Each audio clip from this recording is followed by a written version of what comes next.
안녕하세요. 강승희입니다. 수능특강 윤리 13번째 시간입니다. 자, 여러분들 이번 시간에는 도가사상의 전개에 대해서 알아볼 거고요. 그리고 나서 동양사상의 전반적인 특징이 뭔지 알아보고, 그리고 지난 강의에서 불가사상 문제를 다 풀어보지 못했거든요. 그걸 마지막으로 풀어보도록 하겠습니다. 이 세 가지의 주제로 구성이 되어 있는데요. 여러분들 이번 한 시간 끝나면요, 동양사상이 끝이 납니다. 자, 가뿐하게 동양사상을 끝낼 수 있는 마지막 관문 선생님과 함께 가보도록 하겠습니다.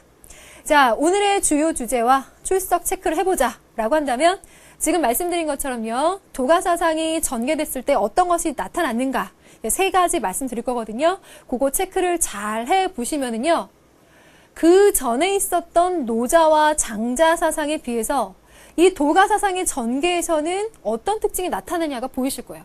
그게 중요한 포인트 중에 하나예요. 그래서 도가사상에 대해서 물어보는 선지로 이 도가사상의 전개 부분에서 유독 나오는 특징들이 있죠. 이게 잘 쓰여요.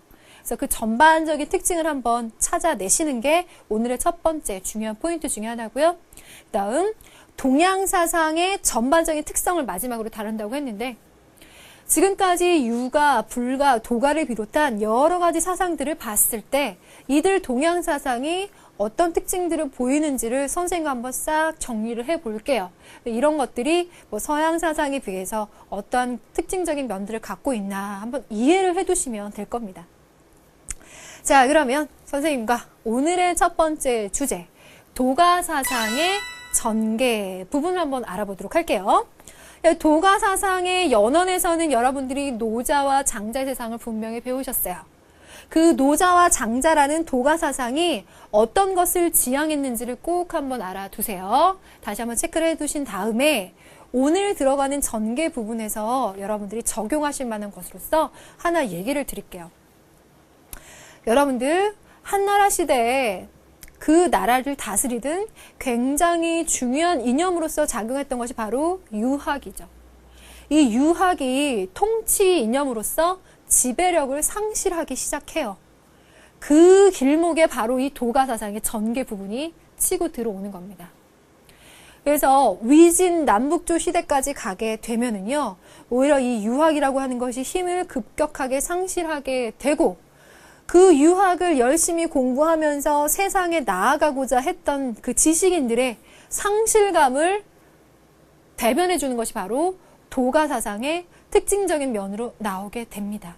그래서 우리가 지금까지 배웠던 유학이라고 하는 것이 통치 세력의 어떤 지배 이념으로서 지배력을 상실하게 되는 그 혼란기에, 도가라고 하는 것이 노자와 장자의 그 원래의 도가사상과는 또 다른 사회적인 혼란기에 어떠한 문제의식들을 나타냈는가라는 것을 한번 여러분들이 이야기 속에서 한번 정리해 보시기 바라요.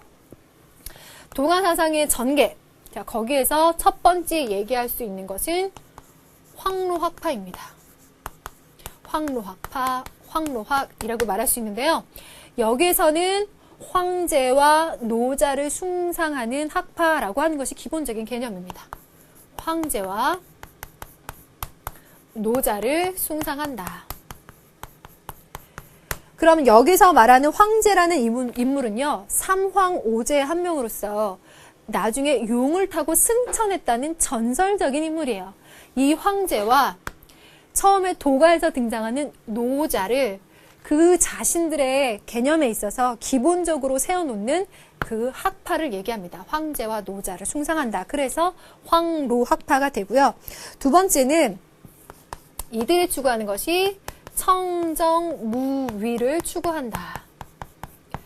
도가에서 얘기하고 있는 것들, 무위 있죠. 인위적인 것, 가식적인 것을 벗어나서 청정무위, 이것이 정치에 적용이 되기도 하는데요.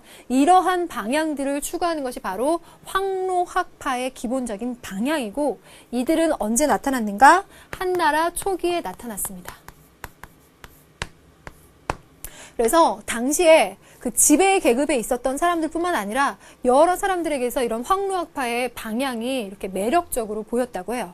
이런 황로학파의 모습이 그 뒤에 어떠한 사상에 영향을 주게 되는고 하니 그 두 번째가 바로 오두미교입니다. 오두미교는 그야말로 종교로서 발전된 도가 사상의 하나를 일컫는 거예요. 그러면 어떠한 종교? 오두미, 쌀 5말. 우리 종교에 들어오려면 쌀 5말을 내고 들어오면 된다. 오두미. 그래서 여기서 강조하는 것은 뭐냐면요. 그야말로 종교화된 도가 이룬다라고 했었는데 재단으로서 만들어졌다는 거예요. 그래서 그 당시에 백성들에게 상당히 많이 어필했었대요. 이 오두미교가. 그러면 무엇 때문에 그러는가에 대해서 한번 정리를 해보면 바로 요거예요. 도가 이론에다가 당시에 민간 신앙이 접목이 되었기 때문에 종교화 되었고, 민간 신앙이라는 말 자체가 어려운 일이 있을 때, 백성들이 무엇인가 의지하고 싶을 때 힘을 주는 것이 민간 신앙이죠. 그래서 그런 신앙적인 요소가 도가 사상에 접목이 되었기 때문에 백성들한테는 상당히 매력적인 요소로 와 닿았던 거예요. 특히나 혼란스러웠던 시기였을 테니까. 그리고 나서 이 특징을 갖고 있는 게 뭐냐면은 종교적인 구원을 선전했다. 종교적인 구원. 그러면 여기서 말하는 종교적인 구원이라 하면 뭐냐? 선행을 하라. 선행을 하면, 착한 일을 하면 질병이 낫고 신선이 될 수 있다. 선행을 하면 질병이 낫고 신선이 될 수 있다라고 백성들에게 종교적인 구원을 선전했다. 여러분들이 지금 이거 보면서 사실은 야, 신선이 된다는 거, 질병이 낫는다는 거, 이거 너무 사이비 냄새가 난다 라고 할지 모르겠지만 이 얘기를 드리는 얘기가 맥락이 여기 있잖아. 혼란스러운 시기에 백성들의 위로가 되고 그걸 통해서 지지 세력을 얻을 수 있었던 토대가 바로 여기에 있었다는 거야. 그래서 오두미교가 도가 사상이 종교화돼서 사람들에게 많이 어필할 수 있었던 요소를 이런 부분에서 갖고 있었다라고 하고요. 여기에 관련된 것들이 도가 사상의 전개에 관해서 문제 만들어보자라고 했을 때 지문으로 지금까지는 많이 만들어졌어요. 그 전개 자체가 굉장히 중요한 문제로 도가에서 이렇게 언급이 되거나 이렇게 출제가 되진 않았었거든요. 그렇지만 이 정도의 뉘앙스는 알고 있으면 지금까지 기출문제 푸는데 도움을 많이 받으실 거야. 그래서 황후학파와 오두미교에 이어서 이 오두미교는 한나라 말기, 그러니까 아까 말씀드렸던 시대적인 혼란기라는 거예요. 이것이 세 번째 위진 남북조 시대에 어떻게 발달하는가 하니 현학으로 나타납니다. 선생님이 이번 강의 이제 시작하면서 말씀드렸던 거 기억나죠? 유학이 한 나라의 통치 이념으로서, 지배 계급의 세력으로서 그 설득력이 무너져 가기 시작해요. 나라가 혼란스러워지죠. 정권이 교체돼요. 교체되려고 다툼이 일어나요. 그럼 그 시기에 지금까지 유학을 열심히 공부하고 그것을 통해서 사회에 등용이 되려고 바라고 있었던 지식인들은 완전히 소외를 당하는 거예요. 세상에 나아갈 수 있는 방법이 없어요. 유학이 이제 버려지고 있잖아. 그러니까 그 과정에서 그 지식인들은 나름의 허무함, 그쵸? 그리고 그 허무감을 달랠 수 있는 여러 가지 방법들을 찾아보게 되는데 그 과정에서 자신들이 배워왔던 철학, 예술 등을 즐기면서 어떤 탈속적인 경향을 보이며 어떤 우주의 최고 경지에 이르는 무엇인가의 그 논리를 세워가게 되는데 그걸 일컬어 현학이라고 얘기를 해요. 그럼 이 현학을 한번 여러분들이 좋아하는 정의를 한번 해보도록 할게요. 현학은 우선 기본적으로 진실된 세계라고 하는 것은 무엇일까? 라고 했을 때 이들이 찾는 건 바로 무의 세계, 없을 무할 때 그 무요. 진실한 세계는 고정관념을 초월한 무의 세계다. 선생님이 이 말을 왜 굳이 썼느냐? 이게 선지로 은근히 많이 활용이 되죠. 그래서 무의 세계라고 말하는 거, 고정관념을 초월한다라고 말하는 게 이런 의미에서 보면 도가적인 색채가 강하지만 바로 이 대목에서 노자와 장자의 도가의 이후에 전개된 현학에서 얘기하는 무를 추구하는 학파의 특성을 보여줄 수 있는 부분이라는 거예요. 자, 그 다음에 이것 때문에 현실을 초월한 우주론적 최고 원리, 이것을 찾고자 하는 것이 현학자들의 특징입니다. 그래서 이 두 가지는 현학을 물어보는 것뿐만이 아니라 도가 사상 전반적인 것을 물어볼 때 잘 만들어지는 지문, 선지 중에 하나니까요. 여러분들이 꼭 알아두세요. 그래서 현학자들의 주된 관심사는 어디에 있었는가라고 하는 것이 바로 여기에 있습니다. 그러니까 이들은요, 바로 이 시점에서 세상 속에서, 사회 속에서 그 사회의 문제에 대해서 관심을 갖고 그걸 한번 잘못된 점이 있다면 고쳐보려고 한다는 그런 노력과는 거리가 멀어지는 거야. 세상을 등지게 되고 세상에서 떠나오게 돼. 탈속된 성향을 보이게 되죠. 그리고 나 개인의 학문, 예술, 철학적인 것을 즐기면서 살아가다 보니까 굉장히 개인주의적인 방향으로 흐르게 되고 그런 것들은 현실성을 잃게 된다라는 특징이 마지막으로 정리가 되게 됩니다. 요것들 이해가 잘 되시죠? 그럼 요거 선생님과 함께 판서 한번 정리해 볼게요. 이들은 지식인이라고 했으니까 자신들이 갖고 있었던 철학, 예술적인 어떤 사변들을 즐기게 돼요. 사변을 즐기고 그러한 가치를 중시하게 됨으로써 더더군다나 현실성을 잃게 되고 탈속적인 성향을 보이게 되고 개인적인 성향을 보이게 된다라고 하는 것이 현학자들에게서 보여지는 주된 특성. 자, 요게 정리가 되셔야 됩니다. 그러면 이 말을 왜 했느냐? 여러분들, 도가의 전개 과정이니까 도가라는 큰 맥락에서는 공통점을 찾을 수도 있겠지만 노자와 장자 사상을 다시 한번 생각해 봐요. 물론 노자와 장자 사상이 유가 사상이나 아니면 법가 사상하고 비교해봐. 굉장히 개성있죠. 그러니까 인위적인 거 싫어해요. 자연적인 거 좋아하고 자연의 흐름대로 살아가는 걸 좋아한다라는 점에서는 굉장히 개성을 가지고 있어. 그래서 정치 문제, 사회 문제에 관심 없을 것 같지만 사실은 그 내면에는 이게 있는 거야. 그 정치와 사회를 만들어가는 사람들의 잘못된 인식, 편견, 관념 같은 걸 비판하고 싶은 그나마의 관심이 있는 거야. 그쵸? 그것마저도 관심이거든요. 그런데 이들은 그러한 관심으로부터 떠나오는 거야. 그래서 철학적이고 예술적인 것에 심취해서 우주론적인 최고 원리가 뭘까? 그건 무야 라고 하면서 굉장히 현실을 벗어난 탈속적인, 그러다 보니까 사회의 문제로부터 벗어나서 나 개인의 것들만 추구하게 되는 성향을 보이게 된다라고 하는 것이 그 도가 사상의 전개 과정에서 보이게 되는 결론점으로서 특징입니다. 자, 그럼 봐요. 이렇게 세 가지를 정리를 했는데 황루학파, 그리고 오두미교, 그리고 마지막에 썼던 현학, 이 세 가지, 청담서상이라고도 불리는데요. 이 세 가지의 것들이 왜 이렇게 등장하게 됐으며 결론적으로는 노장사상과는 어떠한 차이점을 갖고 있다라는 것을 한번 꼭 정리를 하셔야 됩니다. 그래서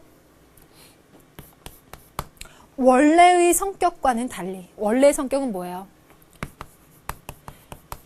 현실 세계, 현실의 혹은 문명세계의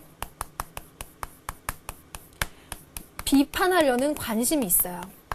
너네들이 하는 인위적인 정치, 인위적인 사회제도, 인위적인 도덕교범, 그러한 사고관 자체가 문제다라고 하는 비판의식을 갖고 있거든요. 이게 없는 거야, 이제. 이게 없고 신비주의, 신선이 될 수 있어. 병을 고칠 수 있어. 신비화됐죠. 종교화되어 가는 거야. 신비주의적으로 빠지게 된다거나 아니면은 청담사상, 아까 말했었던 그 현황에서 보여주게 되는 거. 현실에 기반을 두지 않은 내 사유로서만 모든 것들을 끄집어 올라가려고 하는 거야. 사변철학적인 경향을 띠게 되는 것이 도가 사상에서 보여지는 특징이다라고 정리를 해두시면 되겠습니다.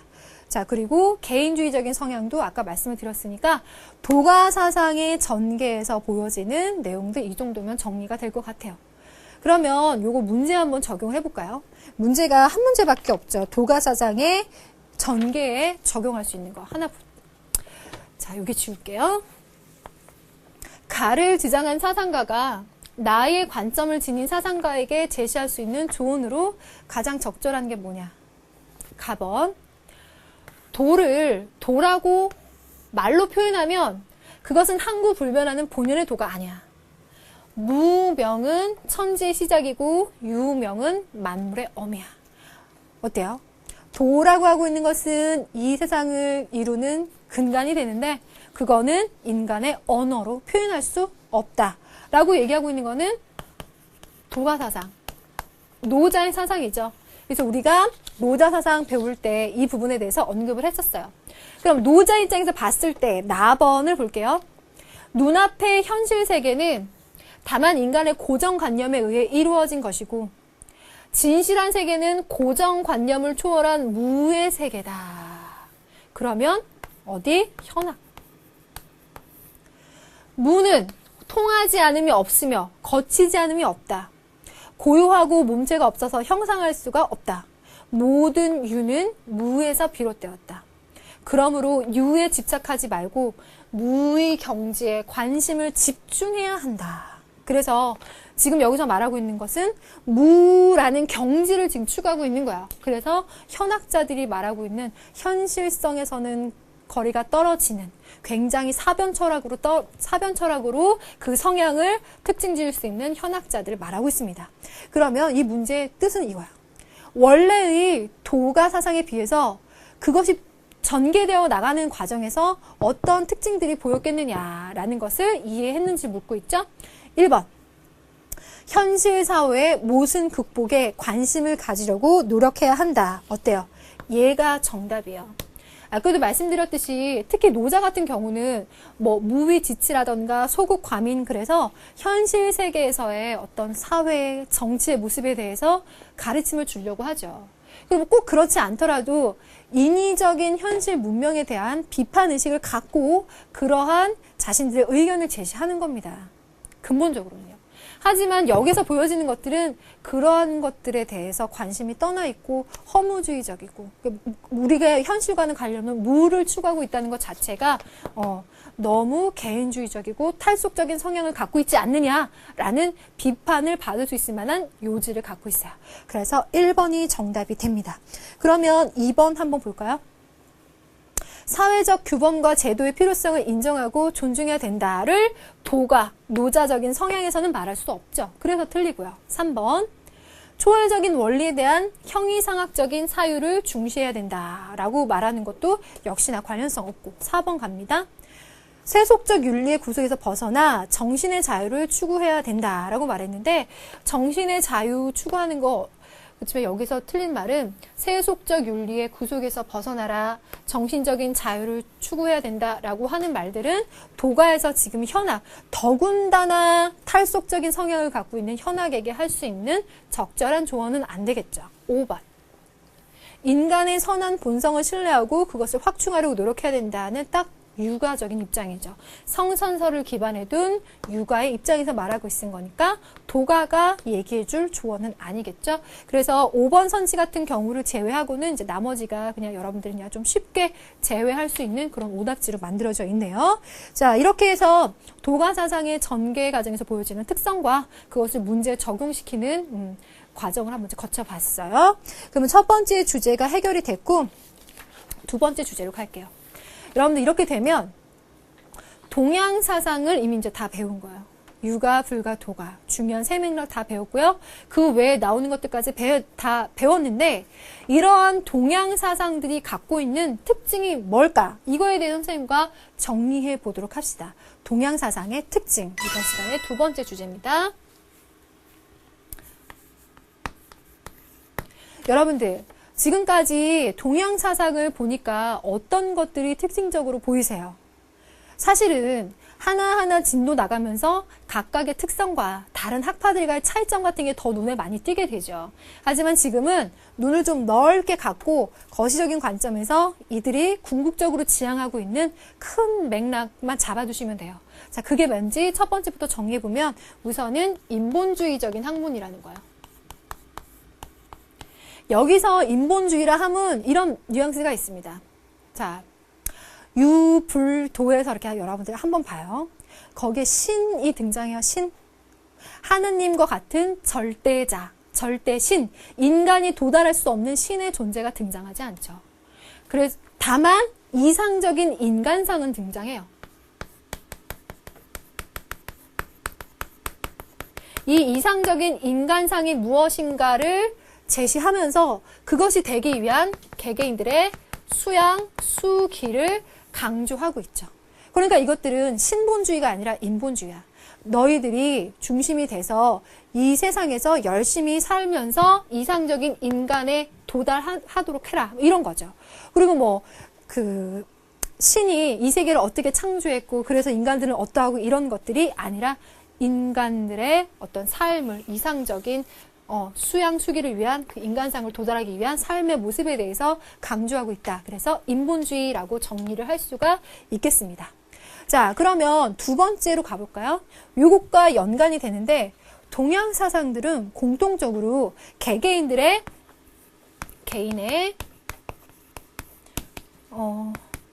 수양을 강조하고 있고 그 수양법을 제시하고 있다. 이렇게 볼 수 있겠다. 그럼 요거 참고적으로 한번 정리해보면 육아사상에서 그야말로 수기, 수양이라는 말이 상당히 많이 쓰이죠.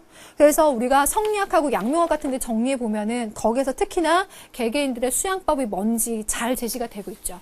그런 것들이 나오고 그 다음에 불가사상에 보면은 팔정도, 육바라밀 등등해서 불가사상에서 제시하는 수양 방법이 또 등장하고 도가사상에서는 어떤 수양 방법이 있었더라?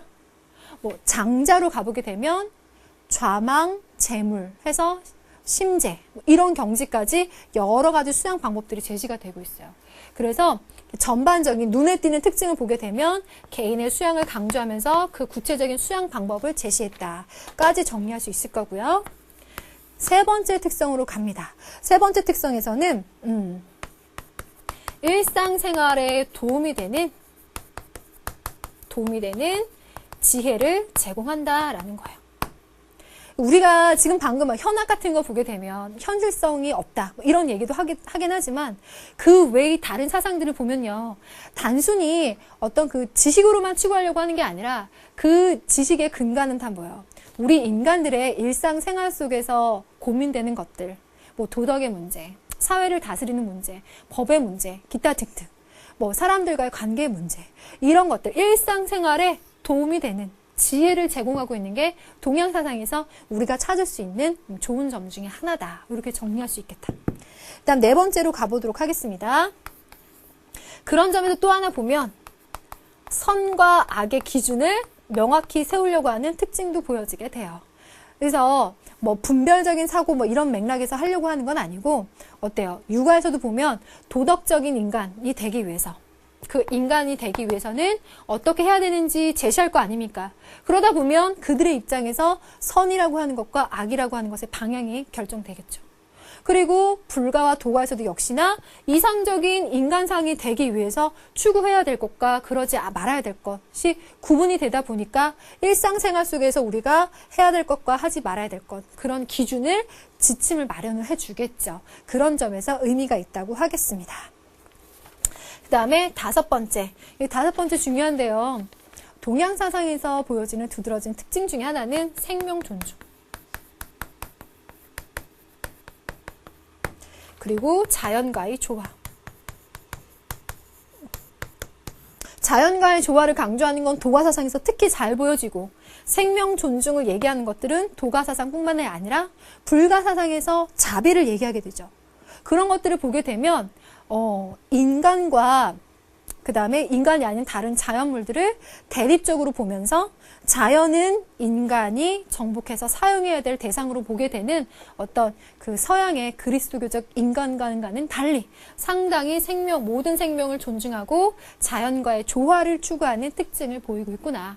이런 점들을 정리할 수 있겠네요. 그래서 이런 것들이 동양 사상에서 보여지는 장점이라고 우리가 정리할 수 있겠고요.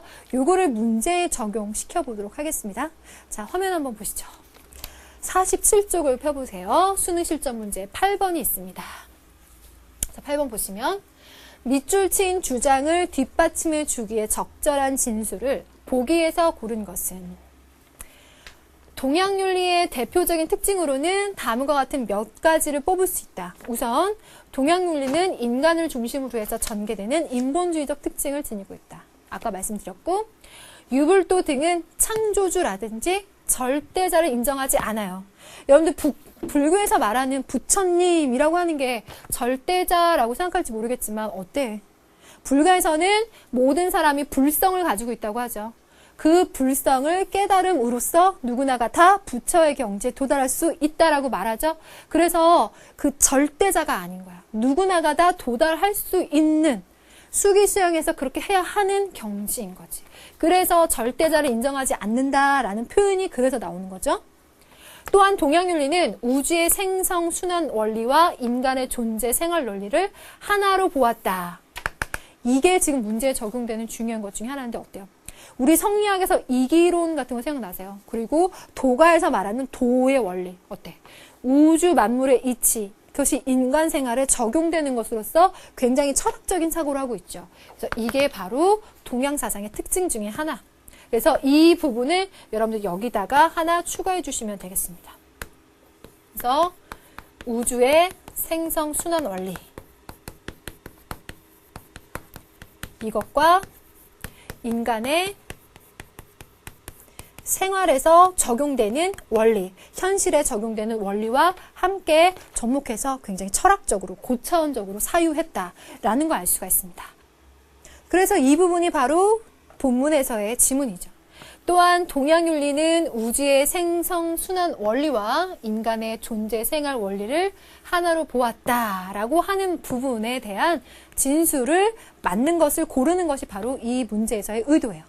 자, 그러면 더 읽어볼게요. 사람들에게 우주가 곧 나라는 생각을 심어주고 궁극적인 경지를 이론적으로 논술하기보다는 그 수양 방법을 제시했다라는 등의 전반적인 동양 특징을 모두 다 서술해주고 있는데 이 문제가 요구하는 부분은 우주의 생성 원리, 인간에게 적용시키는 그 특징은 어떤 부분에서 나타나겠니? 라고 물어보고 있는 거예요. 그러면 선지를 통해서 어떤 부분에서 볼게요. 기억번. 불교에서는 인간 스스로의 노력을 통해서 깨달음을 얻는 것을 강조했다. 그래서 인간 스스로 노력해라. 그러면 그 깨달음을 통해서 이상적인 인간상과 그 경지에 도달할 수 있다. 그것이 부처의 경지가 되든 성인, 군자가 되든 지인, 찐인, 천인의 경지가 되든 다 할 수 있다. 절대자를 제시하지 않는다는 거예요. 그래서 이 기억본은요, 오히려 여기에 들어가죠. 인간을 중심으로 해서 전개되는 인본주의적인 특징을 가지고 있다. 그러니까 기억본은 인본주의적인 그 특징에 들어맞는 서술이에요. 그래서 기억본은 우선 틀리고요. 제외. 니은번 갈게요. 성리학에서는 인간과 세상 만물에 동일한 리가 부여되어 있다고 보았다. 어때요? 이게 성리학에서 말하는 이기론, 성증리설이었잖아요. 그것이 이기론 자체가 뭐였었죠? 우주론이었었죠. 이 우주는 어떻게 구성이 되어 있는가? 그 우주 만물, 인간들의 삶 속에서도 바로 이와 기로 적용되는 거지. 이와 기라고 하는 것이 만물, 인간에 다 적용이 되어서 설명이 되는 거니까 니은번이 정답이에요. 그래서 여기다가 조금만 더 살을 붙이면 이와 기라고 하는 우주론적인 원리가 만물, 사물, 인간, 그 인간의 마음에까지 적용을 시켜서 설명하려고 하는 게 성리학이에요. 그래서 니은번이 이 밑줄 친 부분에 대한 설명으로서는 딱 적절히 맞죠. 디귿번 갈게요. 도가에서는 인간과 땅과 하늘이 모두 자연을 모범으로 삼고 있는다고 주장했다. 그러니까 자연이라고 하고 있는 근본적인 원리가 있어. 그 원리에 인간, 땅, 하늘이 모두 다 그 근간을 삼아서, 법칙으로 삼아서 돌아가고 있는 거야 라고 말하고 있으니까 역시나 적절한 선지죠. 니은 디귿번 정답이고, 리을번 한번 볼까요? 유학에서는 극기복례, 거경국리 등의 원칙을 중시했다. 극기복례, 거경국리는 그야말로 수양 방법이죠. 리을번은 이 부분에 해당되는 서술이라고 봐야 되겠죠. 그래서 보니까 기역, 니은, 디귿, 리을이 이 지문들과는 다 연관이 되어 있지만 딱 이 부분과 연관성을 갖고 있는 서술은 니은하고 디귿번만 추려주시면 되겠습니다. 그래서 정답 해결되셨죠? 자, 이렇게까지 해서요. 도가사상의 전개, 그리고 동양사상의 특징까지 해서 마무리를 지었고요. 선생님이 예고 드렸던 지난 시간에 불가 사상을 교재에 있는 문제 다 풀지 못했다. 그래서 나머지 문제를 추려서 마무리해 보도록 하겠다라고 하는 부분이 바로 이제 지금부터 시작이 됩니다. 자, 여러분들 지금 불가 사상의 문제 다시 돌아가서 한번 체크해 보시면서 교재 준비해 주세요. 자, 불가 문제 풀어보도록 하겠습니다. 그만큼 불가 문제가 중요해요. 문제 수가 많아요. 네, 그래서 마지막 정리해보는 시간 45쪽 가셨어요? 4번으로 갑니다. 다음과 같은 가르침을 주는 사상에서 강조하는 내용만을 보기에서 있는 그대로 고르는 것은. 지문이 꽤 길어요. 선생님 말씀드린 대로 불교 지문이 길어지면 불가라는 뉘앙스를 너무 많이 주고 있어. 부처라는 말부터 시작해서 아 이건 불교구나 라는 걸 잘 알 거야. 하지만 그 강조하는 내용이 뭔지를 잘 추려내야 돼요. 자, 이 긴 지문 중에서 여러분들 만약에 집중력이 좀 흐트러지고 있다면 이렇게 추려내고 있는 부분들 있죠? 그 부분 뒤를 한번 잘 보세요. 만약 금생에 돈교의 법문을 만나서 깨치면 그 눈앞에서 세존을 보려니 와 라고 쭉 얘기하고 있어요. 그 다음에 또 중요한 부분을 추려내자면 만약 마음 가운데서 스스로 참됨을 본다면 그것이 곧 성불하는 씨앗이니라 라고 말하고 있고, 스스로 마음에서 참담을 구하지 않고 밖에서 부처를 찾으면 마음을 일으켜서 찾음이 크게 어리석은 사람이로다 라고 말하고 있어요. 지금 선생님이 체크한 부분이 이 긴 지문 속에서 특징을 찾을 수 있는 건데요. 첫 번째, 돈교, 돈자. 돈오 기억나시죠? 돈오. 깨달아야 되는데 어떻게 깨닫니? 퍼뜩, 호련히, 한 번에 깨닫게 되는 거예요. 어떻게? 내 마음이 부처라는 거. 내가 이미 불성을 지니고 있다라고 하는 것을 호련히 깨치는 것을 바로 돈오라고 하는데요. 지금 여기에 돈자라고 하고 있는 중요한 단서를 하나 주고 있고요. 그러한 깨달음은 이미 마음 가운데서 찾는 거다라고 그 마음의 그 불성의 그 근거를 제시해주고 있죠. 그 다음에 밖에서 부처를 찾으면 안 된다라고 하는데 그 밖이라는 게 뭘까 그러면 그 밖은 바로 교종에서 얘기하고 있는 경전이나 지식에 집착하는, 이론에 집착하는 그러한 수행 방법을 밖에서 구해오는 방법이라고 비판을 하고 있는 거죠. 그러니까 이 지문의 전반적인 맥락은 불교에 관한 얘기를 쭉 하다가 더 포인트를 잡아서 어디 선종적인 가르침에서 얘기를 하고 있는 거야. 돈오를 해야 된다. 그러려면 내 마음과 본성 자체를 잘 봐야 된다. 혹여 그것을 내 마음 밖 경전에서 따로 구하려고 하면 그것은 잘못이다 라고 하고 있는 선종.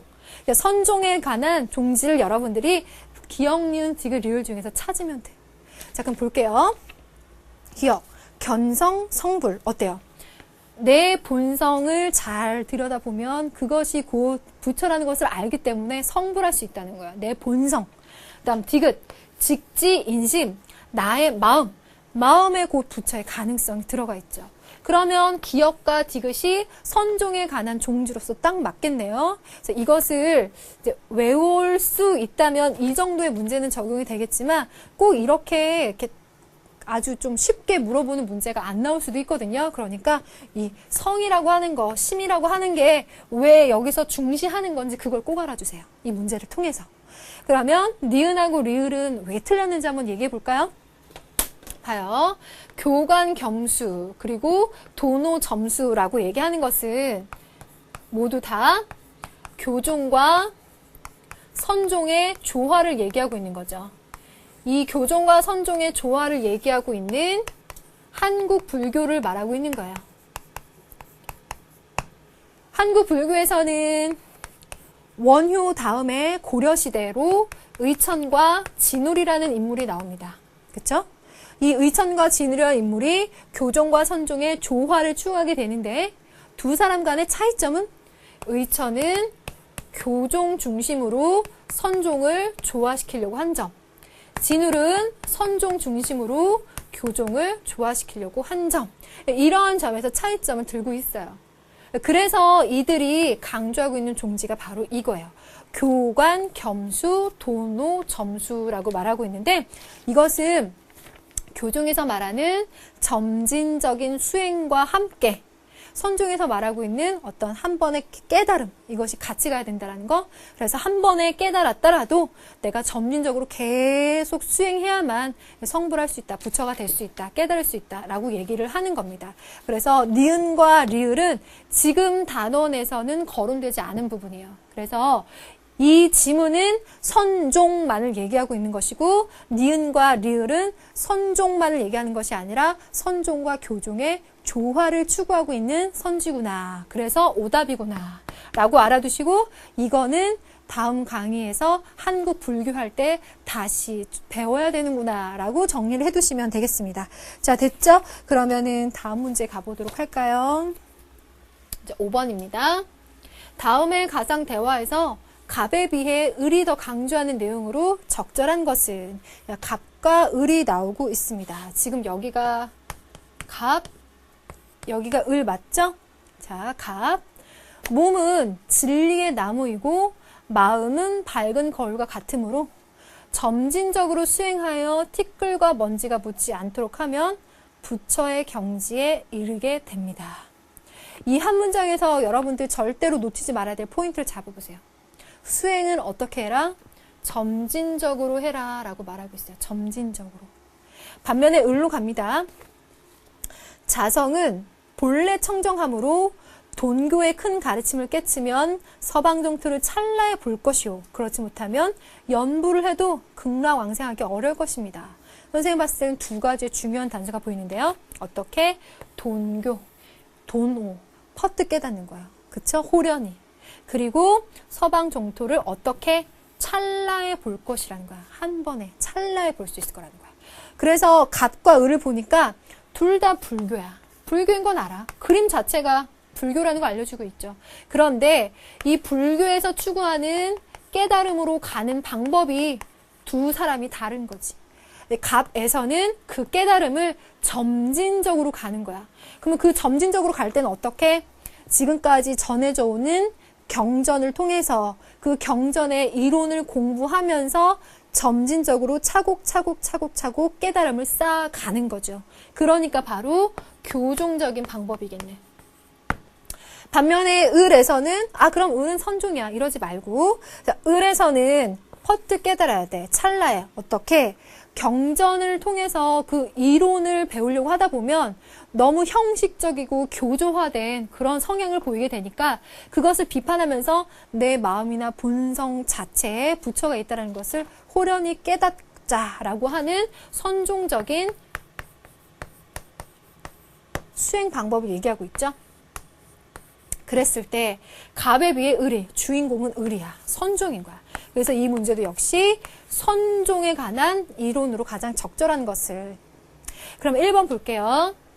본성을 직관하면 깨달음을 얻을 수 있다. 어때요? 본성을 직관하는 것이 깨달음을 얻을 수 있는 것이다. 이 직관이라고 하는 것은요, 여러분들 이렇게 점진적으로 깨달았다라고 하는 데는 직관이란 말을 쓰지 않죠. 직관은 한 번에 알게 되는 거야. 지금까지 모든 것들을 한 번에 확 추려서 알게 되는 것. 그걸 바로 직관이라고 표현하기 때문에 1번이 선종한테는 맞는 선지입니다. 그러면 2번 선지로 한번 가볼까요? 인간은 누구나 불성을 지니고 있다. 얘도 맞아. 어떤 측면에서? 이건 불교의 전반적인 이론에서 공통적으로 맞는 얘기야. 갑이든 을이든 다 이렇게 말을 할 거라는 거야. 하지만 문제가 요구하는 답은 아닌 거지. 2번은 빼주시고 3번 갑니다. 부처의 마음과 부처의 말씀은 다르지 않다. 그래서 부처의 마음이라고 하는 거, 부처의 말씀이라는 거, 그래서 함께 공부를 해야 돼. 그래서 그 부처의 말씀이 있는 경전, 이론이라고 하는 거 열심히 공부를 해야 된다라고 말하게 되기 때문에요. 선종에 관한 선지가 안 되는 거죠. 그래서 3번 빼고 4번으로 갑니다. 지속적인 수행을 해야 성불할 수 있다. 이 지속적인 수행이라는 말이 바로 여기서 말하는 점진적인 수행이라는 말과 맞닿는 말이죠. 그래서 4번의 이 말은 이렇게, 4번도 틀려요. 5번, 경전 공부와 참선을 함께 해야 깨칠 수 있다. 경전 공부와 참선은 둘 다 깨달음의 방법인데, 경전 공부는 교정적인 방법이고 참선을 하는 방법은 선종적인 방법이잖아요. 함께 해라. 교종과 선종의 조화를 얘기하는 방법이야. 선종을 물어보는 그 내용과는 부합하지 않죠. 그래서 5번을 빼주시는 거예요. 자, 되셨나요? 그러면 오늘의 문제로 하나가 남았죠. 마지막 한 문제 풀어보면서 동양사상이 마무리된다 이거죠. 46쪽에 6번 갑니다. 가나사상의 공통적인 특징으로 가장 적절한 것은, 자, 가와 나의 특징을 찾아보자. 가번, 자성이 미혹하면 부처가 중생이요. 자성을 깨치면 중성이 부처다. 어리석으면 부처가 중생이요. 지혜로우면 중생이 부처다.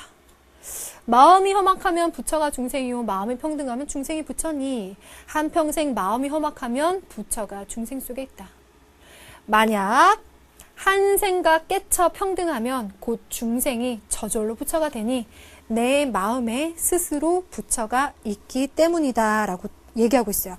자, 그러면 여기에서 강조하고 있는 게 이제 뭐가 보여지는 것 같아요? 여러분들, 부처의 가능성이 지금 다 어디에 있다? 마음에 있다라고, 그 마음 속에서 부처의 가능성을 지금 찾으라고 몇 번 강조를 하고 있죠. 그래서 불성은 누구나 가지고 있다라고 하는 건 불교의 공통점이에요. 하지만 그 부처가 되기 위한 수양 방법으로서 이론, 경전, 지식을 추구하는 것과는 달리 그건 형식적이니까 내 마음이나 본성에서 찾도록 해보자 라고 하고 있는 것은 선종이라는 거예요. 거기다가 하나 더 뭐가 보이죠? 만약 한 생각을 깨친다는 거야. 한 생각, 한 가지의 생각을 호련히 깨친다는 거지. 그렇게 되면 바로 부처가 된다. 스스로 부처가 되기 때문이다 라고 하고 있죠. 이거는 선종에서 말하고 있는 돈오를 설명하고 있는 지문에다가 여러분들이 마음, 불성, 견성성불이라고 한다던가 직지인심이라고 한다던가 하는 종지를 이해하면 찾아볼 수 있는 그런 지문. 그럼 나는 뭘까? 부모를 섬기는 경우 부모에게서 효도의 이치를 구할 수는 없대. 효도라는 이치가 부모라는 대상이나 사물에 있지 않다는 거네. 임금을 섬기는 경우 임금에게서 충성의 이치를 구할 수 없다. 그 모든 것이 마음에 있다. 마음이 곧 리다. 여기서 결정적으로 다 보여줘 버렸네. 이 마음이 사욕에 가려지지 않은 것이 바로 천리니 밖에서 조금이라도 보탤 필요가 없다. 다만 이 마음에서 인욕을 제거하고 천리를 보존하는 데 힘쓰기만 하면 된다. 심증리라는 거는 너무 쉽게 주어졌지만 여러분들 공부할 땐 이거 없다라고 생각하고 공부해요. 그래서 이치를 대상, 사물에게서 내 마음 밖에서 찾을 필요가 없다. 심의 무리, 심의 무무리야.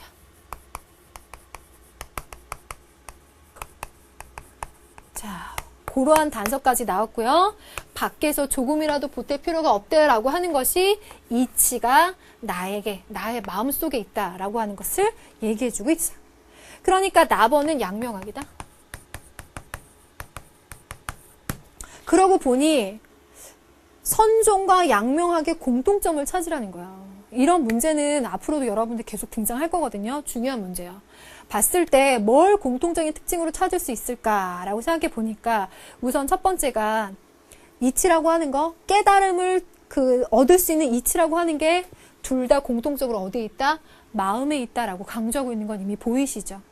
그래서 그런 마음을 통해서 이치를 내가 깨달아야 되는데 그러한 논리가 나왔을 때에는 양명학 입장에서는 성리학에서 얘기하고 있는 경물 치지가 너무나 형식적이고 이렇게 교조화돼서 나타날 수 있다라는 점을 비판하는 거야. 왜? 사물에 이르러 이치를 탐구해라. 이론적인 탐구를 중시해라. 라는 걸 얘기하다 보니까 그거 자체가 형식화된다는 비판의식이 깔려있지. 선종도 어때? 교종이 얘기하고 있는 그 이론과 경전을 통한 깨달음의 그 수양 자체가 형식화될 수 있다는 걸 비판하는 거잖아요. 그 점이 바로 공통점이겠죠. 그래서 이런 것들을 견지하면서 선지를 보도록 할게요. 1번. 12선악을 분별하지 말 것을 강조한다 라고 했는데 얘는 오답이죠. 특히나 이게 완전히 틀렸다라고 가장 강력히 얘기할 수 있는 건 나번은 양명학이에요. 양명학은 어디? 유가지. 유학의 입장에서 보자면 12선악을 분별해서 도덕적인 행동을 해야만 성인이 되는 거거든요. 그래서 1번은 틀린 거지. 공통점으로 틀려요. 2번 갈게요. 마음 수양을 핵심적인 공부 방법으로 본다. 어때요? 맞죠? 마음 수양. 마음 속에 이치가 있고 마음 속에 부처가 있거든. 그러니까 정답은 2번이겠네. 그럼 3번 갈까요? 모든 사람에 대한 차별 없는 사랑을 주장한다. 이거 누구? 묵자. 묵자가 얘기하고 있는 겸애. 4번 갑니다. 이론적인 탐구를 깨달음의 필수 조건으로 여긴다. 여기에 대한 비판의식을 갖고 있는 게 가와 나겠죠. 그러니까 4번은 틀립니다. 5번 갑니다. 정신적 자유를 얻기 위한 탈속적인 생활을 중시한다. 정신적인 자유를 얻기 위해서 수양을 할 것을 얘기하는 거는 장자에서 굉장히 잘 보여지는 특징 중에 하나죠. 그런 면에서 탈속적인 모습이 보일 수도 있을 거고요. 그래서 5번 같은 경우에는 장자나 아니면 그 이후에 도가 사상의 전개 과정에서 보여지는 특징 같은 것들로 여러분들이 참고 삼아서 한번 정리해 보시면 될 것 같아요. 자, 그러면 오늘 준비한 마지막 문제까지 다 했죠. 오늘 이 시간 도가 사상의 전개 그리고 동양 사상의 특징, 불교 사상에서 남은 문제들까지 해결했어요. 자, 그러면 이것들을 정리하면서 선생님이 이번 강의에 적용되는 마지막 확인 문제를 한번 드려보도록 할게요. 그래도 이번 강의의 가장 큰 주제는 도가 사상의 전개였거든요. 이 도가 사상이 전개되면서 나타나는 특징을 처음엔 노자, 장자 사상에 비해서 어떻다 라고 한번 정리를 해보세요. 그런 것들이 도가 사상에서 잘 만들어지는 성지 중에 하나로 구성이 되니까. 자, 이거 잘 대답할 수 있을 것 같고요. 여러분들 이렇게 해서 동양 사상 마무리가 됐습니다. 자, 다음 시간에는 한국 사상으로 들어가 보도록 할 텐데요. 자, 우리 함께 힘을 내서 1등급으로 함께 가보도록 합시다. 여러분들 수고 많았어요. 다음 시간에 봬요.